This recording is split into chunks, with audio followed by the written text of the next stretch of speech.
Hello दोस्तों, स्वागत है आपका इस वीडियो में जिसमें हम लोग प्रश्नावली 4.6 के जितने भी क्वेश्चन बचे हैं आज उसको पूरी तरह से कर लेंगे। इससे पहले वाले लेक्चर में हमने प्रश्नावली 4.6 के जितने भी बेसिक कॉन्सेप्ट थे सबको सीख लिया है और इससे संबंधित कुछ क्वेश्चन भी कर लिए हैं। अब हमारे पास जितने बचे हुए क्वेश्चन हैं इस लेक्चर में हम लोग उसको पूरा करेंगे, ठीक है ना। तो हमारे पास जहाँ पिछला लेक्चर में क्वेश्चन हुए थे उसके आगे क्वेश्चन हम लोग आज करेंगे, ठीक है ना। देखिए अब हमारे पास जो है इसके बाद का क्वेश्चन है, यानी कि ये जो उदाहरण है, ठीक है ना। ये देखिए ये पीडीएफ हमारे पास है। हम लोग सीख लिए थे कि आव्यूह विधि से, ठीक है, शारीरिक का मान जिससे दिया रहेगा तो आव्यूह विधि से एक्स वाई जेड का मान कैसे निकालते हैं। तो उसी के आगे चलते हैं। देखो अब ये क्या दिया है कि ये उदाहरण नंबर शायद 29 या 28 जो भी होगा, ठीक है ना। तो काम करते हैं, इसको देख लेते हैं पीडीएफ में कि उदाहरण नंबर कितना है। तो देखिए अब इसी के हिसाब से हम लोग आगे बढ़ेंगे। क्या दिया है कि 3 संख्याओं का योग कितना है, 6 है। जब 3 संख्याओं का योग 6 है तो देखो हम लोग पहले मान लेते हैं क्या 3 संख्या है ना। तो हम लोग ये हमारा उदाहरण नंबर जो भी होगा, ठीक है ना। अब जैसे जैसे सवाल दिया है हम लोग वैसे वैसे करते चलेंगे, मार्क करते हैं। 3 संख्याओं का योग 6 है तो हम लोग मान लेते हैं क्या कि माना 3 संख्याएं, ठीक है ना। अब जैसे मैं सवाल को लगाऊंगा वैसे आप लोग को लगाना है क्योंकि बोर्ड एग्जाम में इसी तरह से लगाना है। माना 3 संख्याएं हमारे पास क्या क्या हैं, एक्स वाई तथा जेड, ठीक है ना। 3 संख्याएं मान लिए एक्स वाई तथा जेड हैं। आगे ध्यान से पढ़ना क्या दिया है। यदि हम तीसरी संख्या को यानी कि जेड क्या है, तीसरी संख्या है। यदि तीसरी संख्या को 3 से गुणा करके दूसरी संख्या में जोड़ दें, तीसरी संख्या को 3 से गुणा कर देते हैं और उसको दूसरी संख्या में जोड़ देते हैं यानी कि y में जोड़ देते हैं तो हमें 11 प्राप्त होता है। तो हमें कितना मिलता है, 11 मिलता है। अथवा इससे पहले वाले लाइन में क्या दिया है कि तीनों संख्याओं का योग कितना है, 6 है। तीनों संख्याओं का योग 6 है, मतलब कि x प्लस में y प्लस में z, ये कितना दिया है, 6 दिया है, ठीक है। पहली और तीसरी को जोड़ने से हमें दूसरी का दुगुना मिलता है। पहली और तीसरी को यानी कि पहली और तीसरी संख्या को जोड़ने पर हमें क्या मिलता है, दूसरी का दोगुना मिलता है, ठीक है। दूसरी का दोगुना हो गया तो इसका बीजगणितीय निरूपण कीजिए, मतलब कि ये हमारा क्या है, बीजगणितीय निरूपण है, ठीक है ना। और आव्यूह विधि से संख्याएं ज्ञात कीजिए। किस विधि से, आव्यूह विधि से संख्याएं ज्ञात करना है। तो देखो इसको हम लोग ज्ञात करते हैं, ठीक है ना। पहले इस समीकरण को हम लोग बढ़िया से लिख लेते हैं। कैसे, देखो लिखते हैं यहाँ से हल। ये हो गया हमारे पास हल हो गया है। इसको लिख लेते हैं बढ़िया से। देखो ये हमारे पास है x plus Y plus Z का मान कितना है, 6 हो गया। ये हमारे पास देखो इसमें x कुछ नहीं है, इसमें x नहीं है, क्या है, y और z है। तो यानी x हमारे पास कितना है, 0, यानी x नहीं तो इसमें क्या लिखता हूँ, x 0 है हमारे पास, ठीक है। y है प्लस में z कितना है, 3z बराबर में कितना, 1, ठीक है। पहले मैं इसको फॉर्मेट में लिख रहा हूँ, फॉर्मेट में लिखूँगा फिर इसको आव्यूह विधि से हम लोग हल कर लेंगे। हल्के में नहीं लेना है, 8 नंबर में क्वेश्चन आता है, ठीक है ना। इसको y को भेजा इधर, कितना हो जाएगा, ये हो जाएगा x प्लस का y है तो इधर जाएगा तो माइनस का 2y हो जाएगा, इधर से 2y। ये प्लस का z है बराबर में कितना हो जाएगा, 0। अब इसको देख के हम लोग अपना लिख लेते हैं। तो यहाँ से हमारे पास a आव्यूह क्या हो जाएगा, a आव्यूह गुणांक 1 से कितना है, यहाँ पर 1, यहाँ 0, यहाँ पर 1, यानी 1 0 1। y का गुणांक 1 1 माइनस 2, 1 1 माइनस 2, यहाँ पर 1 3 1, ठीक है। b का मान लिखेंगे, ठीक है ना। ये मैं पिछले लेक्चर में बताया हूँ कि इस प्रकार के क्वेश्चन कैसे हल करते हैं। b कितना है हमारे पास है, ये हो जाएगा 6, 1 हो जाएगा और ये 0, ठीक ना। कभी कभी क्या होता है कि ये डायरेक्ट दे देगा तो हम लोग यहाँ से निकलेंगे। कभी कभी क्या होगा कि हिंदी के मतलब कि क्वेश्चन ग्रुप में दे देगा, हिंदी में लिख के कि जैसे ये हम लोग कर रहे हैं ना, इस रूप में आ सकता है। तो ये दोनों रूप में आ सकता है, किसी भी रूप में, तो दोनों को पढ़ना है। इसके बाद हम लोग क्या मानते हैं, यक्स को मानते हैं। कैसे मानते हैं, एक्स वाई जेड है सब, तो यक्स वाई जेड हो गया है। अब इसके बाद क्या, ए इनवर्स निकालने के लिए इसका ए ज्वाइंट ऑफ ए निकालना पड़ेगा, और ए ज्वाइंट ऑफ ए निकालने के लिए हमें क्या निकालना पड़ता है, उपसारणिक सहखंड, उसके बाद सहखंडज, ठीक है ना। तो निकालते हैं अब सबका सहखंडज। देखिए तो क्या निकालते हैं, ए ज्वाइंट ऑफ ए निकालने के लिए क्या करता है हमको, देखो ध्यान से देखना। अब यहाँ से हम लोग क्या करेंगे ना कि अब निकालेंगे A11 का सहखंडज, A11 का क्या सहखंडज, यानी कि A11। तो ये सूत्र कितना होता है, -1 के पावर में i plus J, i1 j1 फिर m11, समघात है माइनस गायब बचेगा m11। तो ये कितना आ जाएगा m11, ये कटेगा ये कटेगा, कितना, एक कम 1 और प्लस में 6, कितना हो जाएगा ये 7।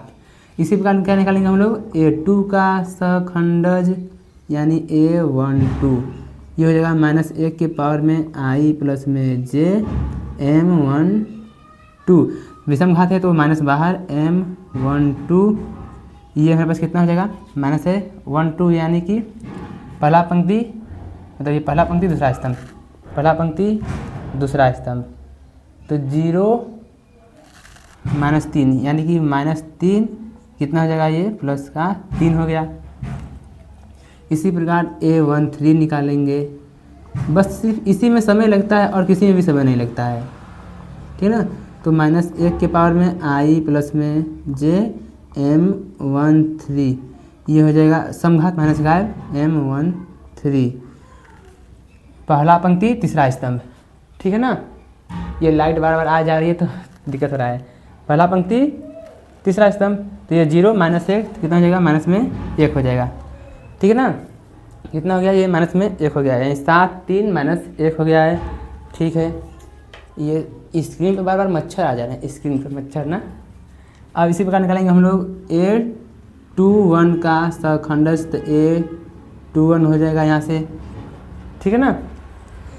A21 निकालते हैं तो -1 के पावर i प्लस में j m21, विषम घात माइनस बाहर m21 -2, यानी दूसरा पंक्ति पहला स्तंभ, ये दूसरा पंक्ति है और ये पहला स्तंभ है, तो 1 कम 1 प्लस 2, कितना हो जाएगा ये 3, ठीक है ना।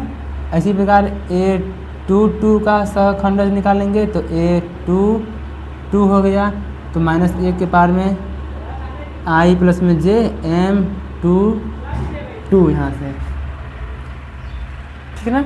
तो ये हो जाएगा समघात m22, यानी दूसरा पंक्ति दूसरा स्तंभ, दूसरा पंक्ति दूसरा स्तंभ, दूसरा पंक्ति दूसरा स्तंभ, कितना हो जाएगा, ये गया बचेगा 1 कम 1 माइनस कम 1, कितना हो जाएगा, ये 0 हो गया, कितना हो गया 0, ठीक है ना। इसमें का मच्छर आ रहे हैं नहीं अभी तो सही है, ओहो आ रहे हैं, ये देखो नीचे कितना यहाँ है 0 आ गया है, ठीक है। यहाँ से अब आगे बढ़ते हैं यहाँ से, अब ये आ जाएगा A23 का सहखंडज यानी A23, ये कितना हो जाएगा, -1 के पावर में i प्लस में j m23, विषम घात है माइनस बाहर, तो -m23 हो गया, माइनस हो गया 23, ठीक है ना। दूसरा पंक्ति तीसरा स्तंभ, ये गया, ठीक है ना, ये गया, यहाँ से बचेगा -2 -1 -3, यानी कितना जगह ये प्लस का 3। इसी प्रकार क्या निकालेंगे हम लोग, 31 का सहखंडज 31, -1 के पावर में i प्लस में j m31, ठीक है ना। तो समघात हो जाएगा माइनस खत्म m31, तीसरा पंक्ति पहला स्तंभ, 3 कम 3 -1 कितना हो जाएगा, ये 2। A32 का सखंडज 3 2 माइनस 1 के पावर i प्लस में j m 3 2 विषम घात माइनस बाहर तो माइनस में m 3 2 माइनस 3 2 कितना होगा 3 कम 3 0 कितना जगह 3 हो गया यानी -3 a 3 कितना हो जाएगा a 3 का सखंडज यानी a 3 माइनस 1 के पावर में i प्लस में j m 3 समघात माइनस खत्म m 3 एक का है -0 कितना जगह ये 1 हो गया। तो ये सब हो गया हमारे पास सखंडज हो गया है, ठीक है ना। -3 0 3 हो गया, ठीक, -3 0 3 हो गया है, 2 -3 1 सब सही है, रेफरेंस में कहीं नहीं हुआ है, ठीक है ना। अब क्या करते हैं हम लोग, अब निकालते हैं एडजॉइंट ऑफ ए, कितना है 7 माइनस में +3 1 माइनस में आया है -3 0 3 ये आया है 2 -3 1 ये जॉइंट ऑफ ए निकालना है यानी कि ट्रांसपोज हो जाएगा। तो ये फाइनली कितना आया, ये जॉइंट ऑफ ए कितना हो जाएगा पंक्ति का स्तंभ में, यानी हो गया 7 3 -1 ये -3 हो जाएगा 0 3 2 -3 1, ठीक है ना। ये हो गया हमारा एडजॉइंट ऑफ ए। अब हमें शारीरिक का भी मान चाहिए इसमें, ठीक है ना। तो शारीरिक का मान कैसे निकालते हैं, ये हमारा सूत्र है A11 तो A11 A12 A12 A13 A13, ठीक है ना। ऐसे ही करेंगे हम लोग, आगे बढ़ेंगे, बस हम लोग शारीरिक का मान निकाल लेंगे, फिर के बाद इनवर्स निकल जाएगा। देखो ये शारीरिक का मान कैसे निकलता है, स्मॉल ए क्या होता है हमारा जो आव्यूह में अवयव रहता है, A11 कितना है 1, तो A11 कितना है 7, ठीक है ना। प्लस में ये कितना है A12 1 है, A12 कितना है 3 है, ठीक। A13 भी 1 है यहाँ से, और A13 भी कितना है -1 तो यानी कि ये शारीरिक का मान कितना आ गया 7 + 3 -1, नीचे दिखाई दे रहा है, क्लाइन हो जाएगा, नहीं हो पाएगा, मैं बगल में लिख दे रहा हूँ। ये हो जाएगा 7 3 10 -1 कितना हो जाएगा, ये हो जाएगा 9, ठीक है ना। तो ये शारीरिक का मान कितना आ गया है 9 आ गया है। अब आगे निकालते हैं हम लोग, क्या निकालते हैं ए इनवर्स।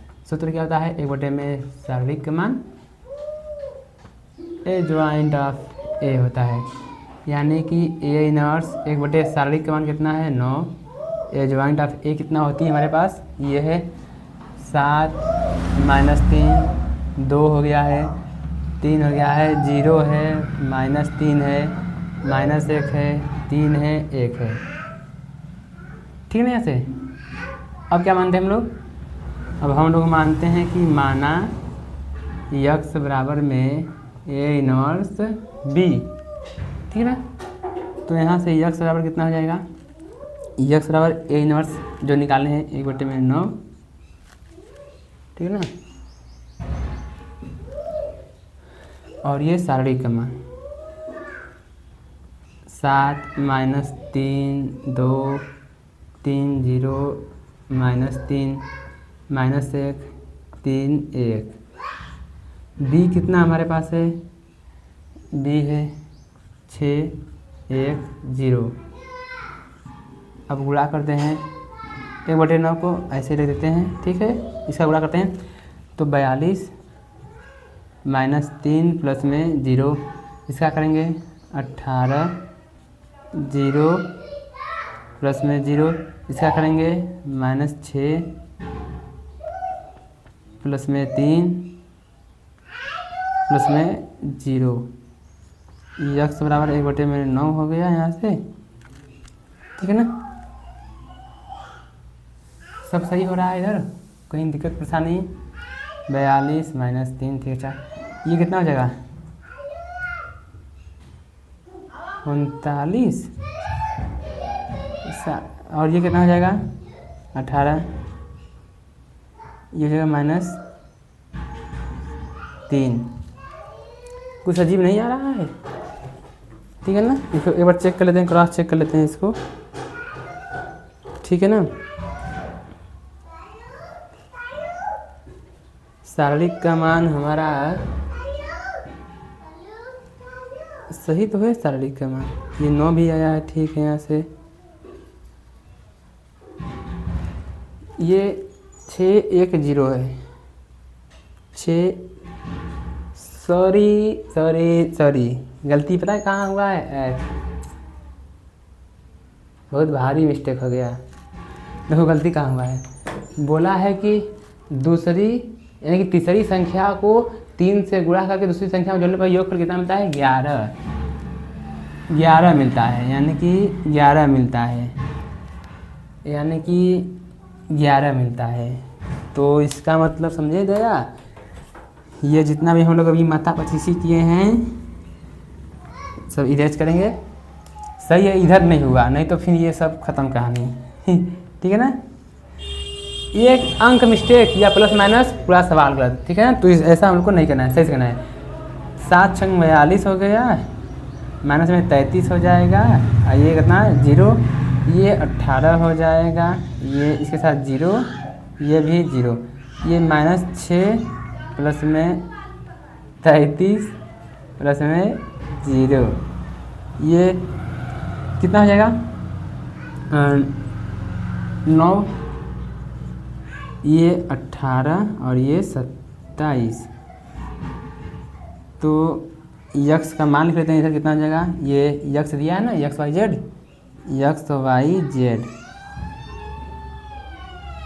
यहाँ पर 1, यहाँ पर 2, यहाँ पर 3। तो यक्स मान कितना 1, वाई का मान 2, जेड का मान 3। तो ये हमारे पास यक्स वाई और जेड का मान आ गया है, ठीक है ना। तो इसका स्क्रीनशॉट ले लीजिए। अब हमारे पास ये अगला टॉपिक क्या है, जैसे कि अब आधी विधि से जो है शारीरिक का मान निकालने वाला है ना, तो वो क्वेश्चन नंबर 6 से लेकर जितना है उतना करना है, मतलब सब क्वेश्चन हो जाएंगे अभ्यास के अब, ठीक है ना। मतलब कि बस सिर्फ कितना हम लोग 3 एग्जाम्पल किए हैं, उसी के आधार पर पूरा अभ्यास खत्म हो जाएगा। एक अलग टाइप है क्वेश्चन नंबर 1 से 5 तक, उसको करने से पहले हमें ये इतना चीज़ याद करना पड़ेगा, क्या कि 1 से 5 तक जितने भी क्वेश्चन हैं, ठीक है ना, उनमें क्या करेंगे हम लोग, जो आयु दिया है पहले शारीरिक का मान निकालेंगे, ठीक है ना। तो यदि शारीरिक का मान 0 के बराबर नहीं आया, ठीक है, तो हमारा समीकरण निकाय क्या रहेगा, संगत रहेगा। मान लो कि हम लोग शारीरिक का मान निकाल दिए, वो आ गया 0, तो 0 आ गया, तो उस पर हम लोग क्या चेक करेंगे, उसके बाद हम लोग चेक करेंगे कि ए जॉइंट ऑफ ए और बी का, मतलब कि पहले मतलब कि शारीरिक मान 0 आ गया है, तो ए जॉइंट ऑफ ए निकालेंगे, उसका बी के साथ गुणा करेंगे। यदि वो 0 के बराबर नहीं आया तो असंगत हो जाएगा, यदि 0 के बराबर आ गया तो संगत या असंगत, इसमें कुछ कहा नहीं जा सकता, ठीक है ना। तो ये दूसरा वाला केस हमारे में नहीं है, ये पहला और ये वाला है, इसमें का पहला है, ठीक है ना। शारीरिक का मान 0 के बराबर। थोड़ा सा फ़ोन आ गया था यार, मोबाइल हम फ्लाइट मोड में नहीं किए थे, फ़ोन आ गया, जब फ़ोन आता है तो वीडियो कट जाता है, ठीक है। कोई बात नहीं, हम लोग कहाँ थे, एक बार फिर से शुरुआत समझेंगे कि शारीरिक का मान 0 के बराबर नहीं आया तो संगत, यदि 0 के बराबर आ गया तो ए जॉइंट ऑफ ए निकालेंगे, फिर उसका बी के साथ गुणा कर देंगे। वो 0 के बराबर आ गया तो कुछ कहा नहीं जा सकता, संगत या असंगत दोनों आ सकता है। यदि 0 के बराबर नहीं आया तो असंगत। जैसे जैसे जैसे जैसे जैसे कि हम लोग का देखिए पहला सवाल क्या दिया है, 4.6 का ही पहला सवाल दिया है कि बताइए कि कौन संगत है कौन असंगत है। यक्स प्लस में 2y बराबर में 2, ठीक है, और 2x प्लस में 3y बराबर में कितना 3। अब इसमें बताना है कि ये संगत है कि असंगत है। एक सवाल और मैं लिख दे रहा हूँ, दूसरा सवाल कि 2x माइनस में y बराबर में 5 है, और यक्स प्लस में वाई बराबर में 4 है। तो इनको देख के हमें क्या बताना है, इनको देख के बताना है कि ये संगत है कि असंगत है, समीकरण निकाय। तो क्या करना है, सबसे पहले हल सब फॉर्मेट में है। तो ए आ बी हम लोग बना लेते हैं, ए आ बी। यक्स का गुणांक कितना 1, इसका गुणांक कितना 2, वाई का गुणांक 2, वाई का गुणांक 3। यहाँ से बी का मान निकाल लेते हैं, बी का मान कितना 2 और 3, ठीक है ना। बी क्यों लिखें, क्योंकि मान लेते हैं कि यदि 0 के बराबर आ गया तो ये फिर दूसरा केस तो बनेगा ही, तो इसमें बी की जरूरत है, इसलिए बी लिख लिए। पहले क्या चेक करना है कि सार्वत्रिक का मान निकालते हैं। यदि 0 के बराबर आ गया तब आगे ए जॉइंट ऑफ ए निकालेंगे। यदि 0 के बराबर नहीं आया, यानी सार्वत्रिक का मान 0 के बराबर नहीं आया, तो सिंपल संगत हो जाएगा। तो निकालते हैं सार्वत्रिक का मान कितना हो जाएगा, यहाँ से 3 एकम 3 माइनस 4 एकम 4, तो सार्वत्रिक का मान कितना गया -1, यानी कि ये सार्वत्रिक का मान किसके बराबर नहीं है, 0 के बराबर नहीं है। तो हमारा समीकरण निकाय कैसा है, संगत है, बस इतना ही है। जैसे अब यहाँ करते हैं लोग हल, यहाँ से ए आ बी निकालते हैं, कितना हो जाएगा, यक्स का गुणांक 2, यहाँ पर 1, यहाँ यक्स वाई गुणांक -1 और यहाँ पर 1। बी का भी मान निकाल लेते हैं, यहाँ से 5 है और ये 4 है। यहाँ तक तो दिखाई दे रहा होगा किनारे तक, बॉर्डर लाइन, कोई बात नहीं। तो ये हमारा अब यहाँ से सार्वत्रिक का मान निकालते हैं। तो 2 एकम 2 माइनस 1 एकम -1, तो माइनस प्लस कितना हो जाएगा, यानी कि ये हमारा कितना आ गया, सार्वत्रिक का मान 3। ये भी 0 के बराबर नहीं है, ये भी हमारा क्या हो गया, संगत। बहुत बढ़िया। तो ऐसे ही बताना है। मैं काम करता हूँ, मैं तीसरा सवाल भी बताता हूँ कि वो संगत है कि असंगत है, ठीक है ना। तो इतना का स्क्रीनशॉट ले लीजिए, ठीक है ना। एक बात और, यदि आप लोग को एक मिनट में रीजनिंग सीखना है, जैसे कि एकदम उत्साह के साथ पढ़ाई होता है, इस पर 1 मिनट में आप लोग चाहेंगे तो थोड़ा इन्जॉय कर लेंगे पढ़ाई के साथ, क्योंकि रीजनिंग करने से थोड़ा से हमारा मानसिक जो सोचने की क्षमता है ना ज़्यादा बढ़ता है। तो इसी चैनल, जैसे कि हमारा ये यूट्यूब पर चैनल है Math Galaxy by Anil sir, तो हमारा पर इंस्टाग्राम पर है, ठीक है ना। इंस्टाग्राम पर हमारा क्या चैनल का नाम है, मैथ, बढ़िया से लिख दें, बढ़िया से लिख दें यार। क्या लिखना है, देखो ध्यान से, Math Galaxy by Anil sir .1, ठीक है ना। ये मेरा इंस्टाग्राम आईडी है। इस पर जाके आप लोग चाहेंगे तो रीजनिंग के बहुत ही खतरनाक क्वेश्चन को सेकंडों में करना सीख लेंगे, ठीक है ना, जो कि आगे काम देगा, क्योंकि 12 के बाद आप लोग को तैयारी ही करना है, ठीक है ना। तो इंस्टाग्राम पे ये आईडी है Math Galaxy by Anil sir, ठीक है ना। वहाँ पर जाकर आप लोग रीजनिंग सीख सकते हैं, ठीक है ना। तो इसका स्क्रीनशॉट ले लीजिए, हम लोग बढ़ते हैं अपने अगले क्वेश्चन पर। अब जैसे ये सवाल हमारे पास, तीसरा सवाल क्या है, इसमें ही बताना है कि ये संगत है कि असंगत है, ठीक है ना, संगत है कि असंगत है। तो ध्यान से रखना है, इसको भी लिखते हैं हम लोग हल, लिखते हैं यहाँ से ए आ बी कितना आ जाएगा, यक्स का गुणांक है 1, यहाँ पर 2, इसका 3 और यहाँ पर कितना है 6 है। बी का मान लिख लेते हैं, कितना आ जाएगा, ये 5 है, ये 8 है, ठीक। तो ए सार्वत्रिक ए का मान निकालते कितना आ जाएगा, ये 6 माइनस में 6 कितना आ गया, ये यानी कि ये हमारा जो है सार्वत्रिक का मान ये 0 आ गया है। इसका मतलब जब ये 0 आ गया है, ठीक है ना, जब 0 आया ये, तो अब हम लोग आगे बढ़ेंगे, क्या निकालेंगे, जब 0 आ गया तो अब आगे दोनों केस में से कोई बन सकता है। तो ए जॉइंट ऑफ ए निकालेंगे, ए जॉइंट ऑफ ए निकालेंगे, तो ठीक है। तो कितना हो जाएगा A joint of A, A joint of A कितना हो जाएगा, ठीक है ना। ये देखो ट्रिक डायरेक्ट है, इन दोनों का स्थान आपस में बदलेंगे, 6 यहाँ आ गया, 1 यहाँ पर, इनका चिन्ह बदल देंगे, -2 और ये -3। और निकालते हैं ए जॉइंट ऑफ बी निकालते हैं। यदि ये 0 के बराबर आ गया तो कुछ कहा नहीं जा सकता, मतलब कि संगत या संगत दोनों हो सकता है। यदि 0 के बराबर नहीं आया तो ये हमारा असंगत। ए जॉइंट ऑफ ए कितना है, 6 -3 -2 1। बी कितना है, बी है 5 और 8। तो ये आगे निकालते हैं, इसको ध्यान रखना, 6 5 30 माइनस में ये 24, ये कितना आ जाएगा माइनस में 10, ये आ जाएगा प्लस में 8। तो ये हमारा कितना आ गया, A joint of A into B कितना आ गया, ये हो जाएगा 6, ये -2, यानी कि ये 0 के बराबर नहीं आया है। जब नहीं आया तो कैसा हो जाएगा, असंगत। ठीक है ना। तो बस यही था अभ्यास में, कुछ नहीं था। तो आप लोग चाहें तो पूरा अभ्यास तुरंत लगा सकते हैं, मतलब तुरंत कि अपने आप सब लगा सकते हैं। यानी जितने भी टाइप के क्वेश्चन थे सब क्वेश्चन हो गए हैं। तो बाकी अब जितनी भी प्रश्नावली 4.6 में सवाल है आप लोग इसको SW में करेंगे।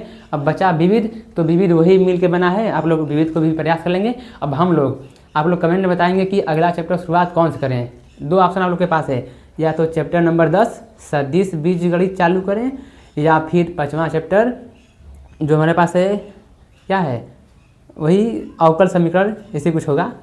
नहीं, अवकल समीकरण नहीं है, वही इसमें कि हम लोग अवकलन सीखते हैं, फिर अवकलन के अवकलज। हाँ, यानी आप लोग सिर्फ इतना बताएंगे कि चैप्टर नंबर 10 चालू करें या चैप्टर नंबर 5। ठीक है ना। और ये भूलिए मत, इंस्टाग्राम पर मैं दिलसी भाई अनिल सर के नाम से हमारा इंस्टाग्राम ID है, वहाँ पर जाकर उसको फॉलो करके रख लीजिए, क्योंकि जितने भी नए नए वीडियो हैं आप लोग को वहीं पर मिलेंगे। रीजनिंग में एकदम एक्सपर्ट बनना है तो फॉलो जरूर करना है। ठीक है। तो मिलते हैं अगले वीडियो में, तब तक के लिए नमस्कार।